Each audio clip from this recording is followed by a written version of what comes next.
I think in the near term, next 6 months or so, unless we have an oil shock, unless oil prices go up and stay up and really weigh on gasoline hit to the consumer is going to stay strong, at least until we get into early next year. You made a great point, I think. And I'm overweight consumer discretionary and tech. Yes, you made a great point. Shocking. Guy. So what you were talking about is the canary in the coal mine, which is the debt to GDP. Right now, it's not a huge headwind because interest rates are so low. But as the Fed continues to slowly tighten, that credit card debt gets bigger. So debt to disposable income low today, debt payments to income low today. But it's going to change. And there's an inflection point. And to your point, too, it's also part of the economy. So you don't feel it in the aggregate, but it's definitely there. Might be a credit in the coals mine. We say that for retail, by the way. We're going to stop here. Let's move on. Home prices at a 7-year high. Mortgage rates at a 7-year high. Consumers spending more and more of their disposable income on rent and housing.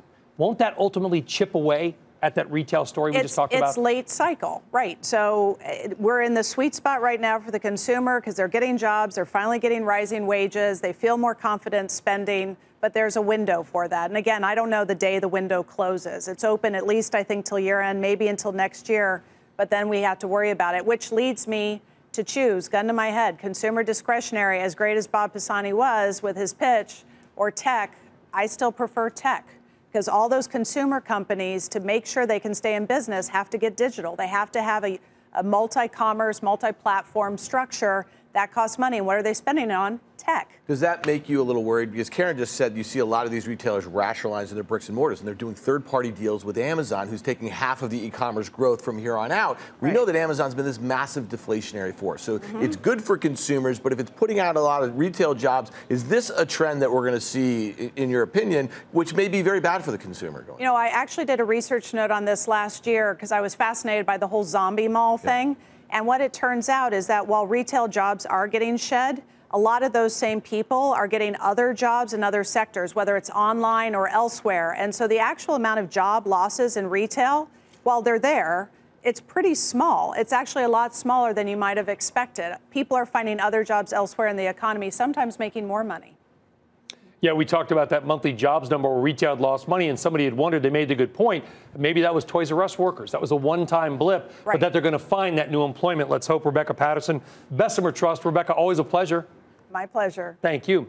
All right, guys, around the horn trade it. Let's talk about retail. Guy Adami, any of the retail names aside from your JWN catching your eye? Credit cards, and we've been talking about this for all. MasterCard, Visa, they continue to grow in valuation. People say they're extended over their skis. I would push back and say no. So if you want to be in retail, I still think MasterCard and Visa gets Well, I'll just mention this. I mean, Square, you saw the results. People weren't overwhelmed with what the results were. The stock went up, and that's one way to play this kind of emerging kind of trend, especially because you're seeing these devices, the payment processing devices, just at a lot more places. You're not betting on the team, you're betting on the game, it sounds like. Yeah, well, it's the same thing with him with Visa and MasterCard. It's just processing, but a different way to do it.